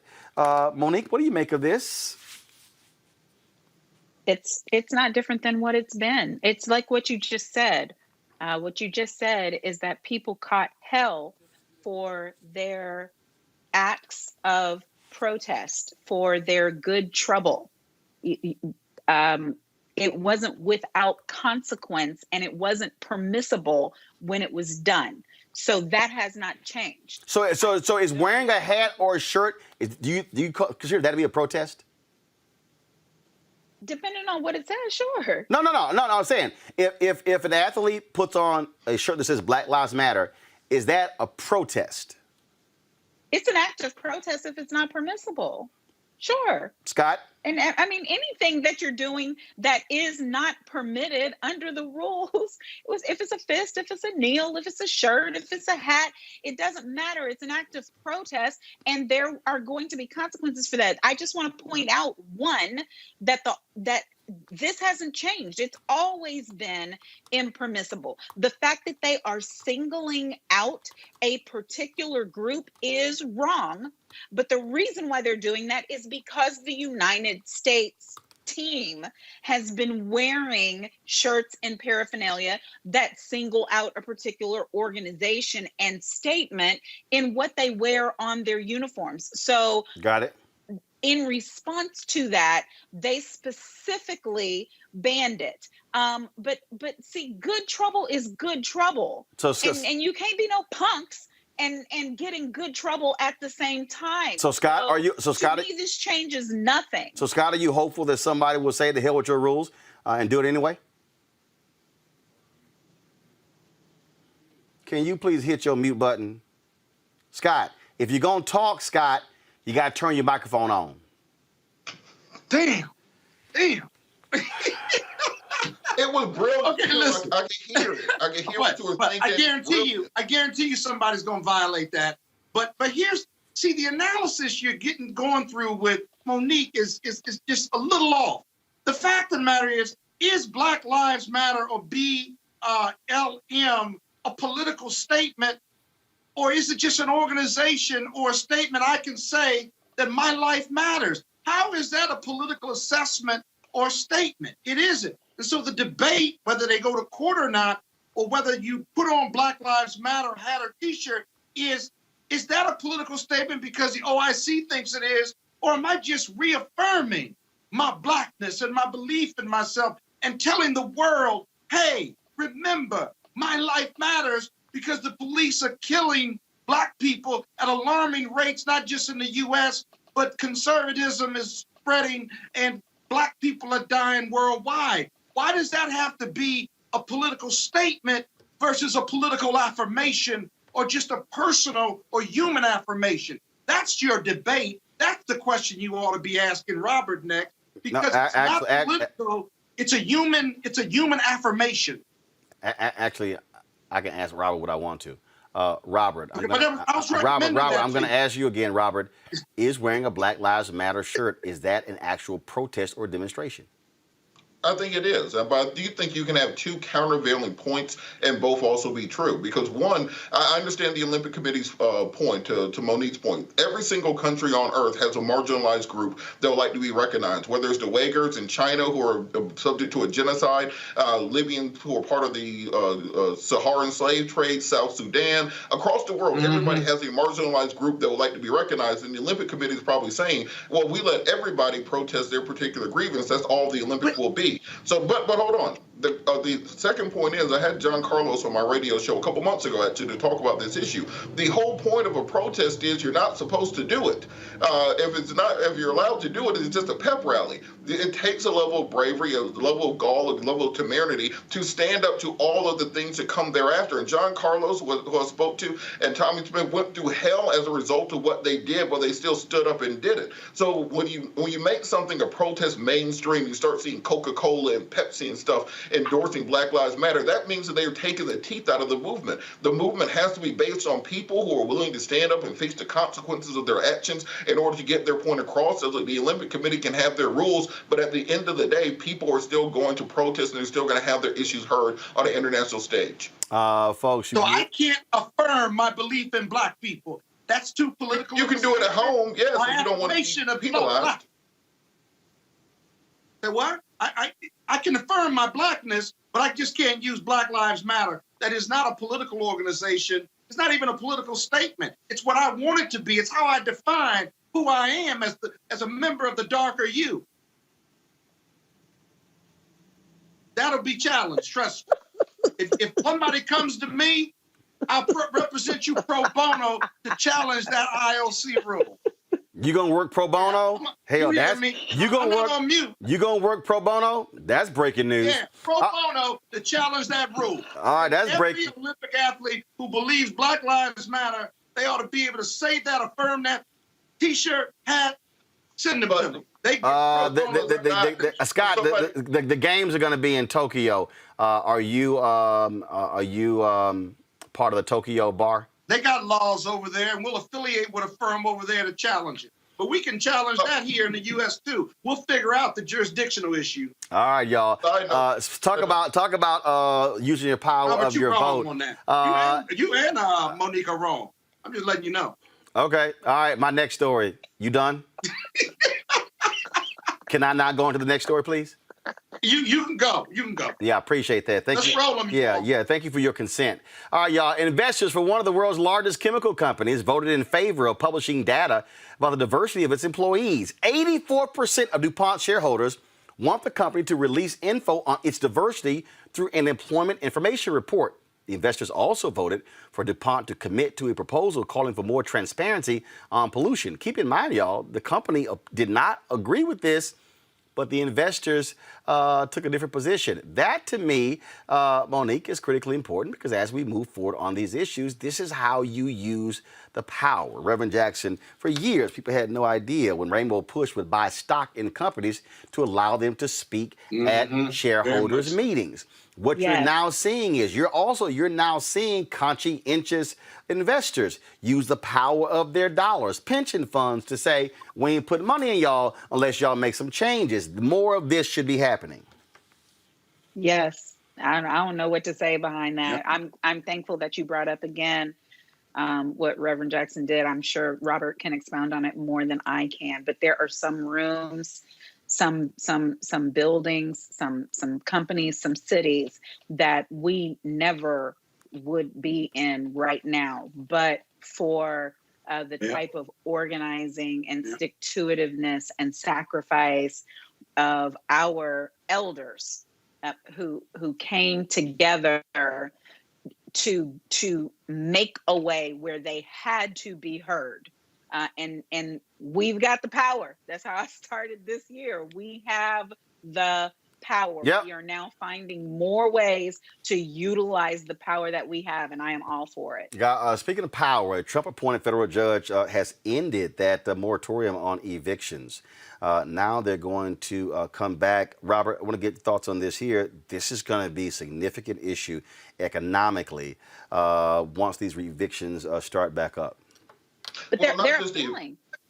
Yeah, there's going to be appealed, and hopefully we can buy some more time. But America is going to be on the edge of a crisis coming up. And I think when Joe Biden was elected, I said he had the hardest job of rebuilding the country since any president since probably Grant during Reconstruction. Because once these eviction moratoriums are over, there are going to be people who are faced with $8,000, $9,000, $10,000 rent back payments on their rent that they need to come up with immediately to prevent eviction. At the same time, there's going to be a foreclosure crisis that hits also when many of these federal programs and banking programs that gave people foreclosure forbearance go away. We're going to see the enhanced unemployment end in September. You're going to have about 4 million jobs that need to be filled, and there's not going to be another stimulus coming down the pipe. So we can't be caught flat-footed on this as we often are. Too often in the African American community, we simply let the news happen to us instead of becoming active participants in it. And since we see that President Trump pat the courts of over 200 federal judges,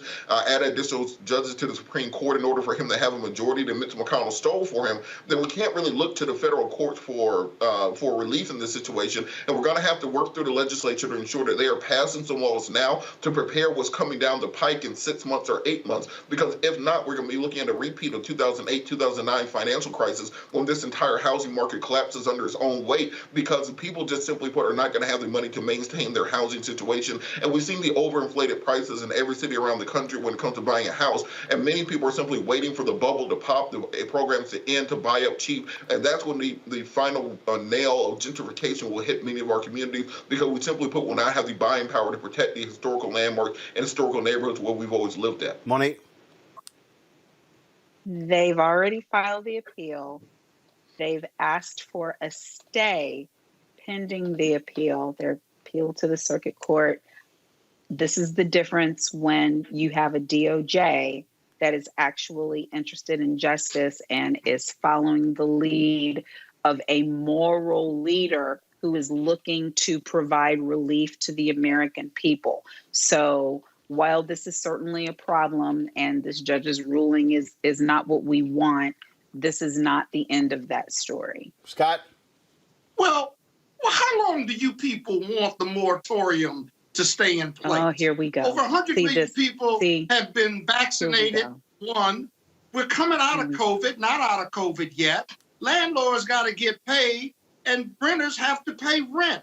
I understand the moratorium. I was on board with the moratorium, but forever, moratorium is not appropriate for businesses and for landlords. So there's got to be some balance here. So I think the moratorium has got to go, and we got to get back to business, and people have to start paying rent. What is this? I'm a landlord. I need my rent.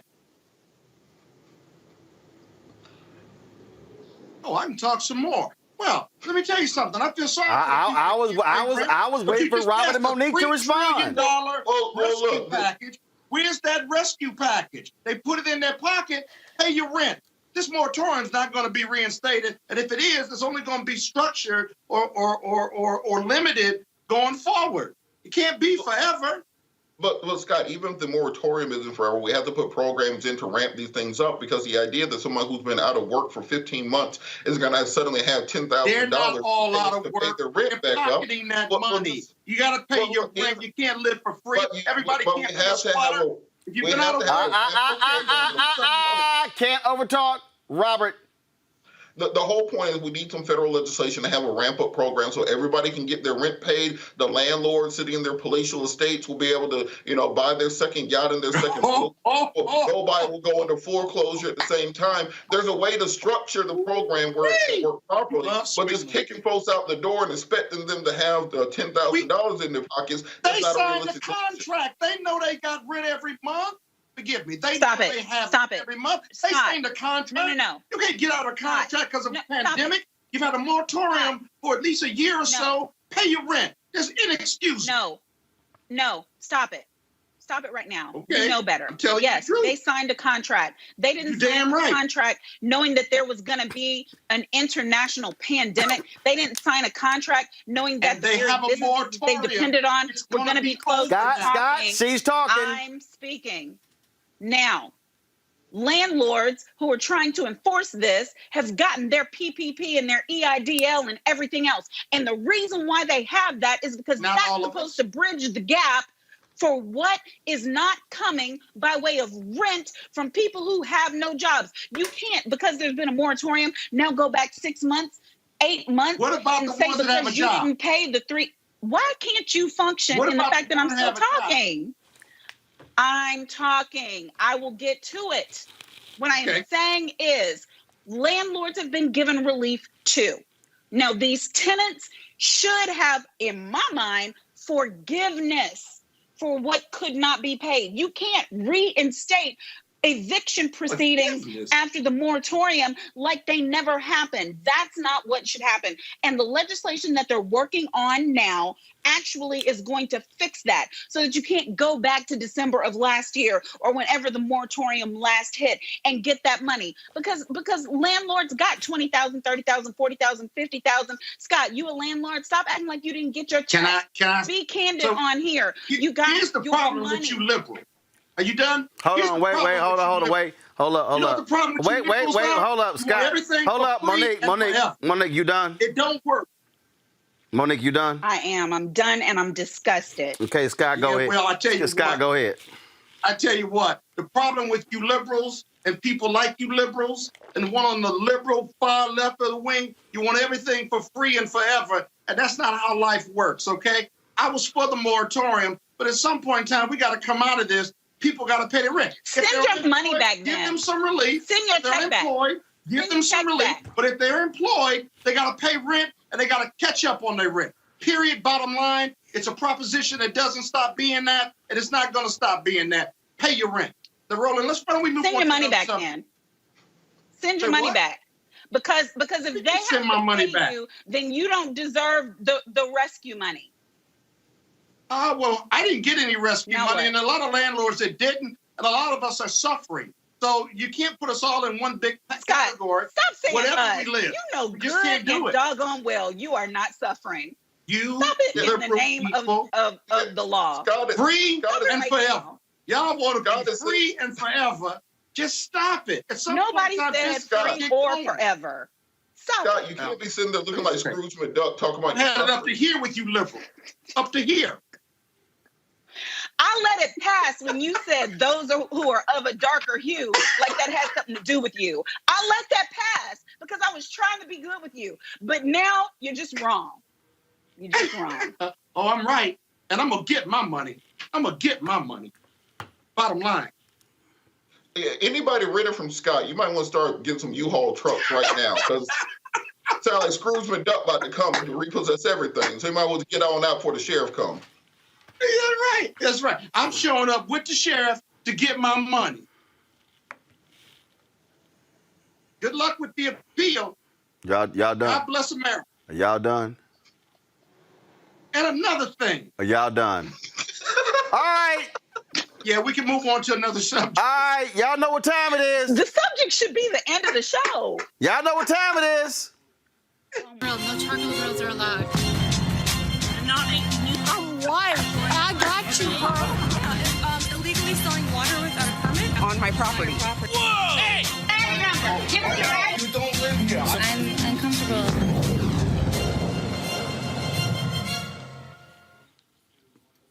Well, imagine there's a floor debate going on, and a white state legislator is talking, and all of a sudden, he decides to call a black colleague buckwheat. Press play. In many ROE rules, you're not allowed to fire until fired upon, because that is when your safety, that is when your life is threatened. I'm getting there. Don't worry, buckwheat. I'm getting there. I'm now, sorry. what I'd like to say, that's an endearing term, by the way. Representative Holtorf, we must maintain order in here and not refer to any individuals other than in any inappropriate manner. So please do not do that any further. Mr. Sullivan. Mr. Holt, why are you yelling at me? Why are you yelling at me? Why are you yelling at me? Because we're going to be in a recess. We're in a short recess. Why are you yelling at me? This is Colorado State Rep Rayshard Holtorf, and it was Fever in the Funk House. And here's the deal: he was challenged. Here's how crazy this thing was. He was challenged by Representative Tom Sullivan, and this dude Holtorf had previously told Homeboy he needed to get over the shooting death of his son, who was killed in the Aurora, Colorado theater in that massacre. This dude here is interesting. He has downplayed racism, and he later came out and apologized. Kyle Clark is a reporter who was covering this. This is the tweet here. Representative Holtorf spoke following the recess, first admonishing his colleagues about decorum before acknowledging his buckwheat comment. Quote, "I think we all need to consider what we do here and how we talk to each other. We all have to do better. I will start with me." That's that both sides nonsense. I'm just saying, so I'm just wondering, Robert, if you were a state legislator and one of your white colleagues said, "Be quiet, hey, buckwheat," what would your response be? Look, Roland, I got a lot of guns, like a lot. Yeah, we've heard you describe. Yeah, for the folks who don't know, just share them with a few of your guns. Slow down, buckwheat. Hey, the ATF and look here, Mr. Federal Government. I don't think anybody needs. I have one super soaker. That's all. But I think at the same time, Robert, you a damn lie. You've been on the show. First of all, Robert, I saw your ass on Fox News describing. Scott, stop talking, please. Thank you very much, Robert. I saw you on Fox News describing all your damn guns. So don't try to get here all quiet. Don't quiet in hell. No, damn well the ATF watch Fox News. They don't watch this show. Shout out to the brothers over there at Hazeline Guns over in Laurel, Maryland. They all watched the show. They all love you, Roland. As soon as I walked in, they said, "Yeah, bring Roland out here." I was picking up some 10mm ammo. They said they need to bring you out here. But no, he just did that. He just did that to you. Go on. You got a better shot of seeing me at a Klan meeting than seeing me at a gun store. Come on, Roland. I don't. You're from Texas. Hey, I shot a gun one time. It was a machine gun at the FBI Academy. I'm like, this is a grossly overrated experience. I'm going to play golf. But go ahead, comment on this story, please. You said you got a lot of guns? Roland, I'm not going to lie to you. I bought a gun during the show. I actually just got done ordering it last show. You probably did. That's how easy it is. And hell, you probably had an Uber driver deliver it. No, I got an AR-308, 80% lower, so it comes to your house and then you mill it out. But regardless, I think that's important for people to understand decorum, understand you don't talk to people. And also, it's funny how this only happens when white people accidentally say something racist and say it's a term of endearment. I've never seen a black person stand up in court or at a job or in a legislature and say, "I'm sorry, Mr. Peckerwood," and then just say, "Oh, that's a term of endearment. He's my friend." It just doesn't happen. There's only certain groups that they slip out and they act, oh, I didn't know you didn't like being called buckwheat. So I think it's important for someone to speak with him, to admonish him for this reason, and to make it known that Black people support the Second Amendment just as much as anybody else. So please don't refer to me as Mr. Buckwheat anymore. Monique. Man, it's horrible on levels that it was funny. I don't even now, of course, like the lawyer in me was like, I want to see the picture of the person who he was referring to. I mean, are there some buckwheat similarities? I'm just trying to rule things out. But because I'm trying to grapple with how you ever do that. But I'm going to take that clip and I have white friends. I am going to make sure that my friends who are not Black see that as an example of what we are talking about when we say that the racism is right beneath the surface, and any given circumstance, any given Sunday, any given legislative meeting for an entire state, it can just topple out of your mouth. And that lets you know that if you somehow got comfortable enough to say that on camera in a legislative body meeting for a state where you represent thousands of people, what is at your dinner table? How are you making decisions in your companies? What are you doing if you're on boards for universities? How are you making financial decisions? Because that's what really matters. It's the power that is attached to the person who can call a man buckwheat and think that it is endearing. Roland, do you not have a picture of buckwheat? So people who are too young don't understand the level of insult. I mean, at least Eddie Murphy as buckwheat, if we don't have an original picture of buckwheat. But I firmly believe, like, I could go to my children and they may have no clue. And they're in their upper teens. So people might not know how much of a ridiculous insult that was, not just in terms of aesthetics or looks, but in terms of intellect, understanding.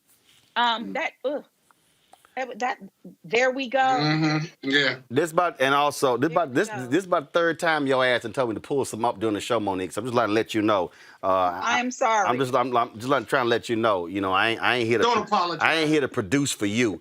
Scott, go on with your. Forgive me. Scott, go on with your little comment, please. Let him pull it up. Scott, come on with your little comment. You know, buckwheat was a pickaninny, which is another term for slave children whose hair was uncombed and they were considered to be ignorant and dumb because it was against the law to educate them, and all they wanted to do was run around, and they were lazy, and they didn't want to pick cotton. They were a pickaninny, or your buckwheat was a 1930s manifestation of that with the little gang or the whole gang or whatever the name of it was, to put some color into Spanky's gang, basically. But the comfortability, Roland, this legislature, the comfortability of white people when they use slow down buckwheat. At first I laughed, but then I thought he's talking to a grown-ass man, an elected official. And that's a term of endearment. He thought he was being funny. But you see, his implicit bias, his white privilege said he had a right to do that. See, this is the danger of white privilege, because white privilege, you know, people who are white, they'll say, well, I'm not a racist and I'm against racism. But if you have implicit bias or you have white privilege that allows you to use racial slurs because you think you have a pass because you have white privilege, that you are elevated where that Black person would certainly understand, that is our greatest challenge going forward after this racial reckoning. Nah, see, I think the problem is y'all trying to be all nice. I remember when I was in Atlanta. In what world? Excuse me. I'm sorry. I have the damn floor. When I was in Atlanta, when I was in Atlanta, we were shooting we shooting some interviews. And Judge Tarini Gundy, that was his young sister who worked for her. and she said, Judge, why you always complaining about millennials? She said, because you do millennial shit. When somebody says, I'm not racist, no, we should say, but you do racist shit. And that's what it is. Yeah. And we got to stop sitting here and dancing around and just call folk out for exactly what it is, which is why, and I've had some people say, Roland, I mean, you know, you have this crazy-ass white people segment. You know, how would you feel if there was a crazy-ass black people segment? Monique said that, and I told Monique, I told Monique, well, get your own damn show. But mainstream media also had that basically for the existence of black people in this country. So here's my whole deal. If y'all don't want me to have a crazy ass white people segment, stop having crazy ass white people. Crazy. All right, y'all. Here's the whole deal. If y'all want to support what we do, please do so. Do we have the graphic now? Matter of fact, before I go to that, I told y'all, for one night only, I'm returning back to TV One. That's right, Kathy Hughes called me and asked me to be the co-host of Urban One Honors, airing May 16th. Here is the promo. Black women are fierce, brilliant, courageous, dope. Black women are making a difference, making history, and changing the world.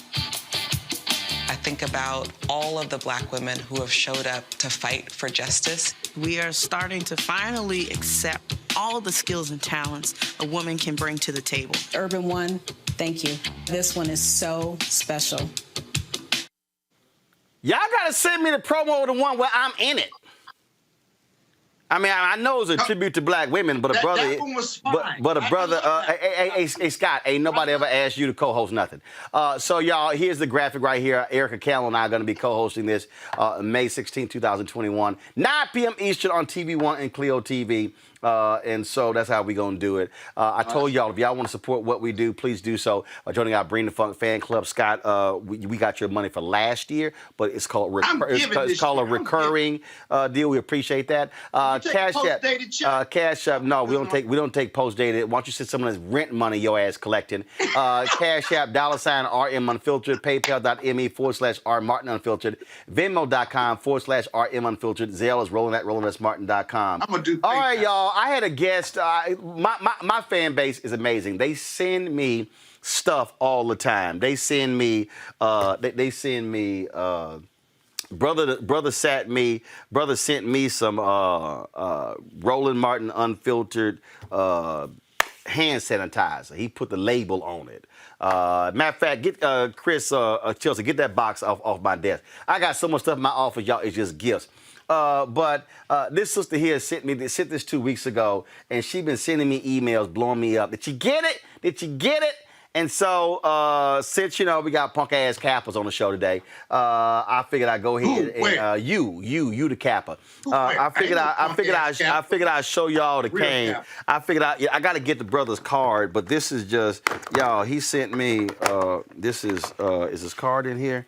Yeah, Jarius Finney, y'all.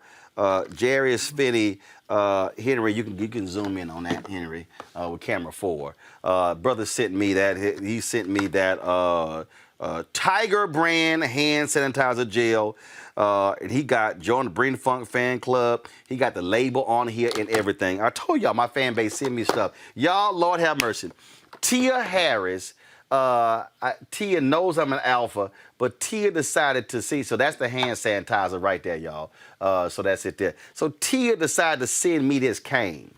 Y'all, Tia sent me this cane. So you see right here, Scott, the reason you will you will never be able to touch this cane. But I'm gonna twirl it as soon as you let me back. You can't. And so she blinged it out. And so it has Roland Martin right here, so you see the name. But the reason, Scott, you will never be able to touch it, because right here it says A5A Unfiltered. No, go back to that camera. Go back to that camera. Yeah, so you see right here, A5A Unfiltered and A5A right here. And so here's the deal. I don't need a cane to walk, but Henry wants to borrow it. So... yeah. We on everybody tonight. Yeah, Henry, he need a little assistance when walking. This might speed him up when we're working out in field productions. Yeah, because he's moving a little slow. Because he about 3 years away from one of them carts, from one of them motor scooters. But you see at the casinos. So Tia, I appreciate you sending me this cane. And this is what I will use to smack the hell out of unruly lawyers on Wednesdays. Scott, what the hell are you doing? Scott, what the hell is that? Scott, what the hell were you doing? That's twirling. I'll show you when I get back in the studio. I'll show you how to use that cane. Actually, that's in that kind of cane. That's one of those websites. When are you going to let us back in the studio? In fact, first of all, I'm vaccinated. I need to see y'all I need to see y'all passport. Here we go to camera 4. So Scott, this is give me a wide shot. Go to camera 4. Or give me a wide. Go wide. So Scott, this is what I'm used to seeing. Yeah, go ahead and go to 4. This is what I'm used to seeing from y'all Kappas when y'all twirling. Y'all always sitting here doing this here, and I'm used to seeing that. I'm used to seeing y'all drop canes. That's what we used to seeing. Yeah. Okay. All right. That's why you dropped it. No, actually, that we're mimicking. So we appreciate Kappas because y'all help little kids with their math because they get to count every time y'all drop a cane during the step show. All right, y'all, that's it for us. Robert, you can now go shoot your new damn gun. AR, 24-inch barrel, 1.7 twist on it. It's gonna be great. Okay, and then wait a minute, hold on. Did Erica decide? Did Erica go full screen? Did Erica decide to hop her ass in here? Y'all, let me tell you. I told y'all earlier. I don't know how Ron Kirk was able to marry Matrice. Henry, don't show Monique. She don't matter.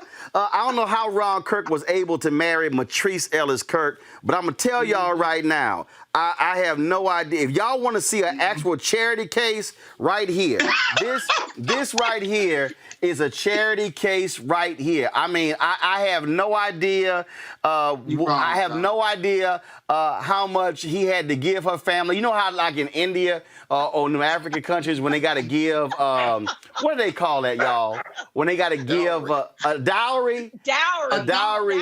Scott had to give at minimum 50% of all future earnings just to for her to agree to walk down the aisle. Because I don't understand at all how she married his little loud ass. But love you, Roland. Love you as well. I appreciate it. Love you, Erica. See, Scott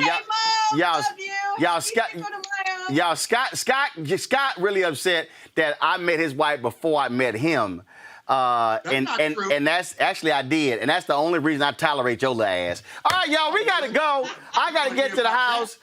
So Scott, get your little dog under control. That's her dog. We got 3 of them. Okay, and Erica, please. Love you, Bella. And Erica, we want you to keep Scott under control as well. That's it, y'all. We got to go. Hey, tomorrow, Reese is back.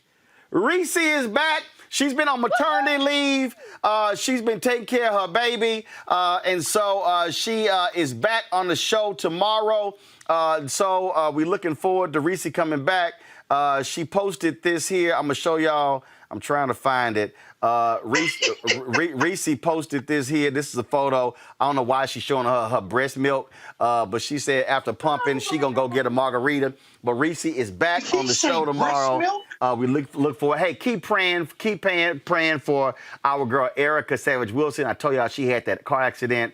She sent me a text. I sent her a text checking on her. Erica she's doing better. She's in rehab, and so she just wanted y'all to know. Thank you for all the love and prayers. And she's but again, so she's still dealing with therapy physically, but also speech as well. So there you go. She said, if you're comfortable, you are welcome to visit. Well, hell, Erica, it ain't on me. It's on you. So, yeah, if you comfortable, I'm good. I got my shot. So, y'all will be by. And also, one of them MAGA-loving, remember that little loud-ass little Republican, C.J. Pearson? He been talking trash. Well, I was smacking him around on social media. And all his little white conservative people, you shouldn't be beating up on the kid. I said, fine. I said, I wait till your ass turn 18, invite you on the show. So I invited the little loudmouth on the show. We'll see if he accepts it. But all I'm saying is, CJ, you want to call on the show? You're welcome to call on tomorrow with Reese and Greg Carr. Oh, don't do that to me. Not the car. Don't do that to me. Oh, God. Well, he did. CJ did go to Howard for a year, but I guess he couldn't hack it around all those black people. So he transferred to the University of Alabama. But that's how it goes. So, CJ, more than welcome you on the show tomorrow. Bring your ass. I'll see y'all tomorrow. And also to all y'all Yankees fans, get the hell over it. It's all about the H-Town.